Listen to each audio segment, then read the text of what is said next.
요한일서 5장 1절에서 5절의 말씀 다 같이 교독하시고 마지막 절은 함께 읽도록 하겠습니다. 예수께서 그리스도이심을 믿는 자마다 하나님께로부터 난 자니 또한 낳으신 이를 사랑하는 자마다 그에게서 난 자를 사랑하느니라.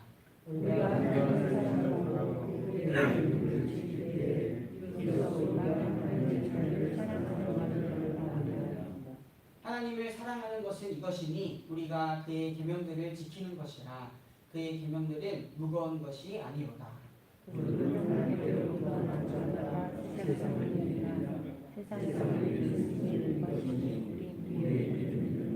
함께 읽도록 하겠습니다.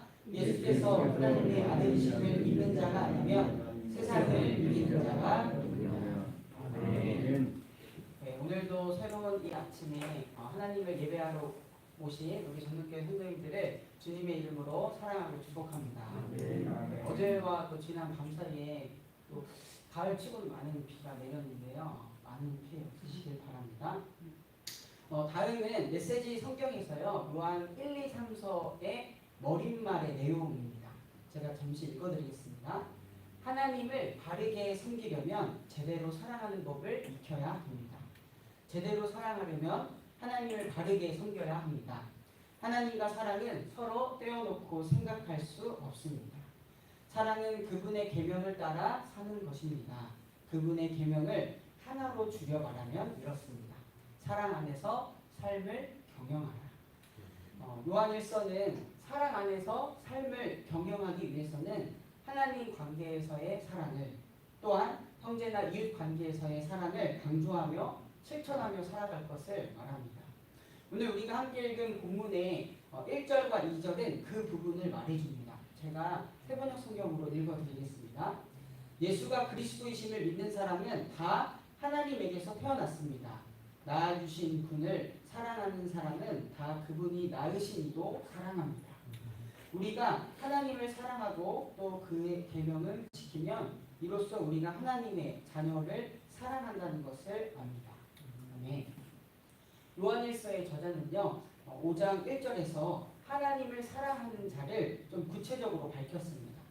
하나님을 사랑하는 자는 바로 예수 그리스도를 믿음으로써 하나님의 자녀가 된 자들이다 라고 말을 합니다. 바로 이 자리에 있는 우리 모두도요 예수 그리스도를 믿음으로써 하나님의 자녀가 되었으니 하나님을 사랑하는 자들이겠죠. 그렇다면 하나님의 자녀가 된 자들은 하나님으로부터 난 다른 자녀들도 사랑해야 되는 것이 당연하고 마땅함을 이 본문은 말해주고 있습니다. 왜냐하면 나를 구원하시고 자녀 삼으시는 사랑을 보여주신 하나님께서는요 내 이웃도 내 옆사람도 동일하게 사랑하시기 때문이죠. 저의 이야기를 하나 잠시 해드릴까 합니다. 제가 대학원 마지막 학기를 앞두고 기도원에 홀로 가고자 했습니다.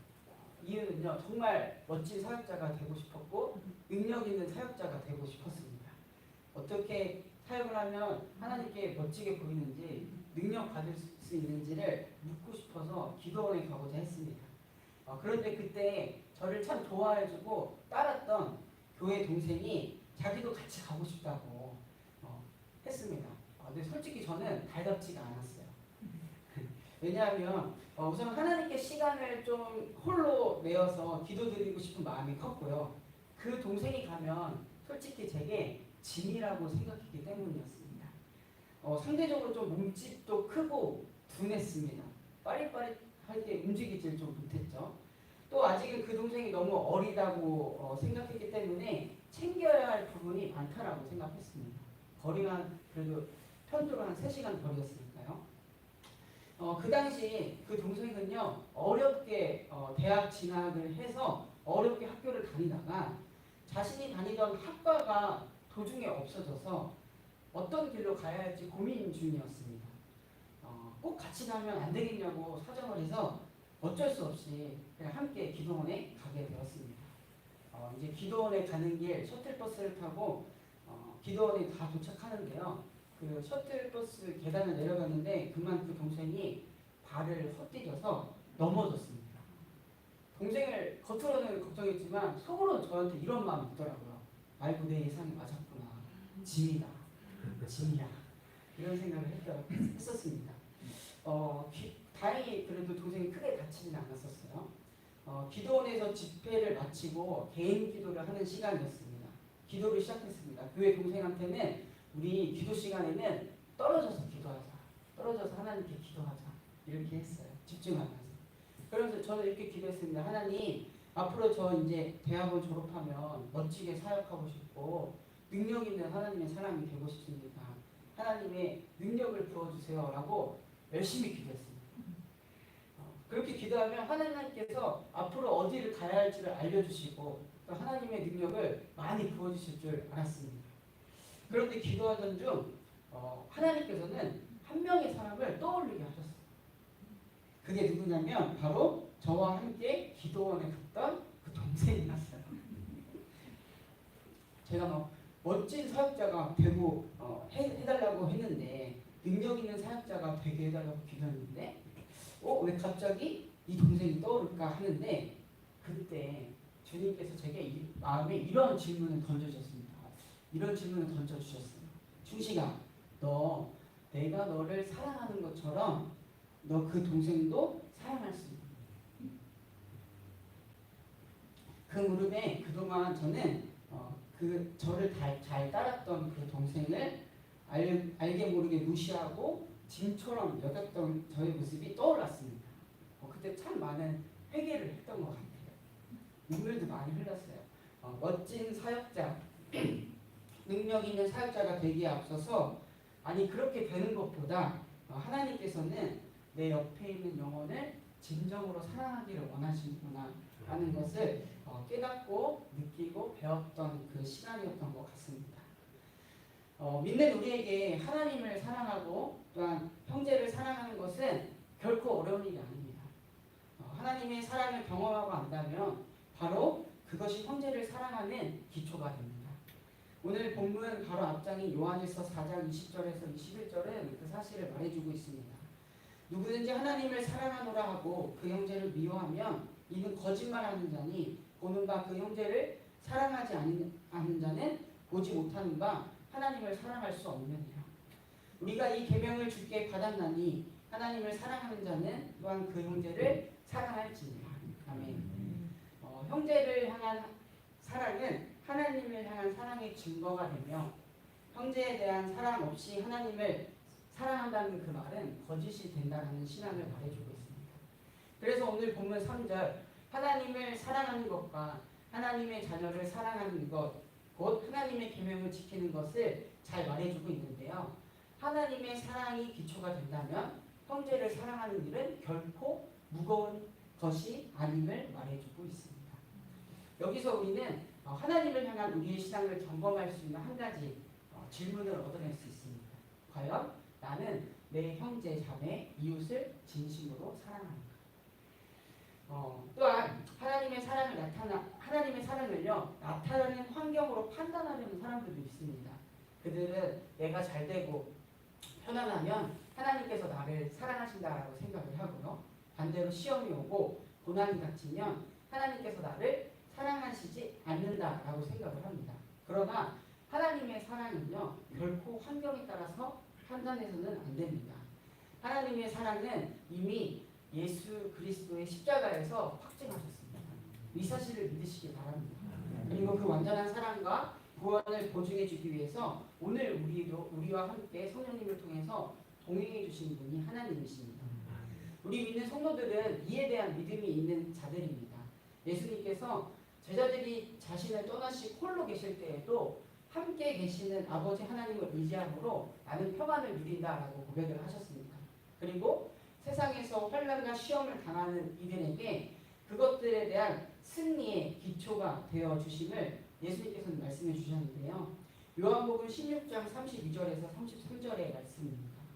보라 너희가 다 각각 제 곳으로 흩어지고 나를 혼자 둘 때가 오나니 벌써 어떠다. 그러나 내가 혼자 있는 것이 아니라 아버지께서 나와 함께 계시느니라.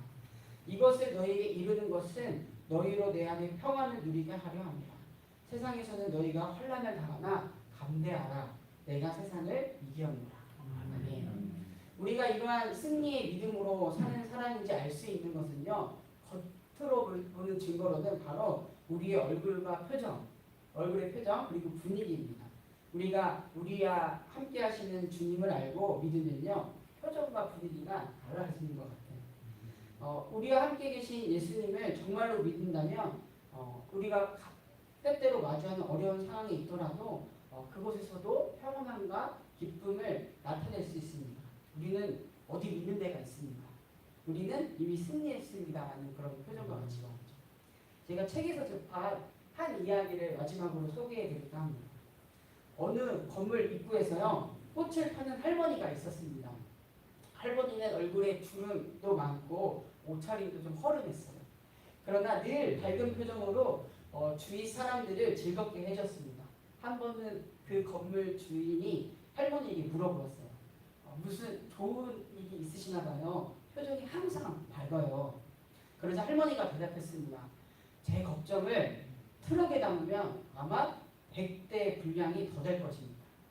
그래서 이렇게 질문했죠. 그런데 어떻게 그런 밝은 표정으로 지을 수 있어요? 무슨 특별한 비결이 있나요? 그래서 할머니는요 행복한 그런 비결, 특별한 비결을 들려주었습니다. 내게 특별한 비결이 하나 있습니다. 저는 고통이 닥치면 어려움이 제게 다가오면 예수님의 십자가와 부활을 생각합니다. 예수님께서 무덤에 머물러 계셨던 사흘을 생각하면서 기다립니다. 그리고 사흘 뒤에는 어김없이 새로운 해가 뜬답니다. 오늘 본문의 마지막 부분을 세 번역으로 제가 읽어드리겠습니다. 하나님께서 하나님에 의해서 태어난 사람은 다 세상을 이기기 때문입니다. 세상을 이긴 승리는 이것이니 곧 우리의 믿음입니다. 세상을 이기는 사람은 누구입니까? 예수가 하나님의 아들이심을 믿는 사람이 아니고 누구겠습니까? 이 말씀의 고백대로 살아가는 우리가 되기를 소망합니다. 오늘 말씀을 통해서 세상을 이기는 자가 누구일까 생각해 보면 그 답을 좀 얻었습니다.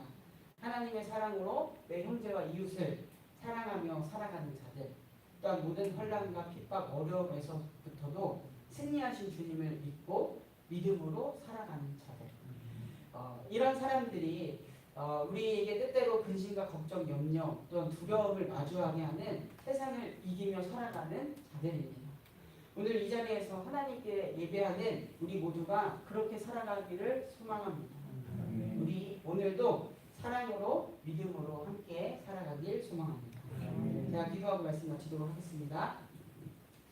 사랑하는 주님, 오늘도 하나님의 사랑으로 하루를 열게 하시고 하나님의 신실한 사랑 가운데 살게 하시니 너무나도 감사드립니다. 우리 또한 하나님을 향한 우리의 사랑이 거짓되지 않게 하소서. 우리와 같이 하나님으로부터 난 자들인 이웃과 형제 자매를 사랑하며 살게 하소서. 우리의 삶을 사랑으로 경영하게 하소서. 또한 이 세상 살아갈 때에 믿음으로 살아가길 소망합니다.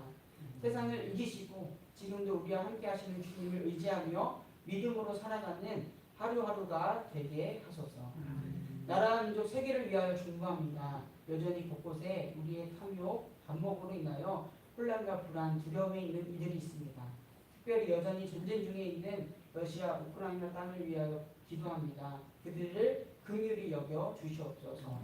온 누리에 하나님의 평안인 샬롬을 허락하여 주시옵소서.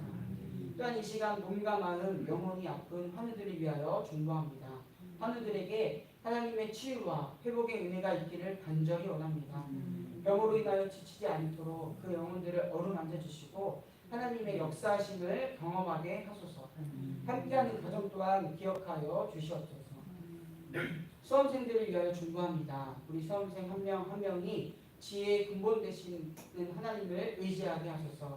그들의 미래가 하나님의 손 안에 있음을 알게 하시며 하나님께 그들의 미래를 아뢰는 지혜 있는 우리 자녀들이 되게 하여 주시옵소서.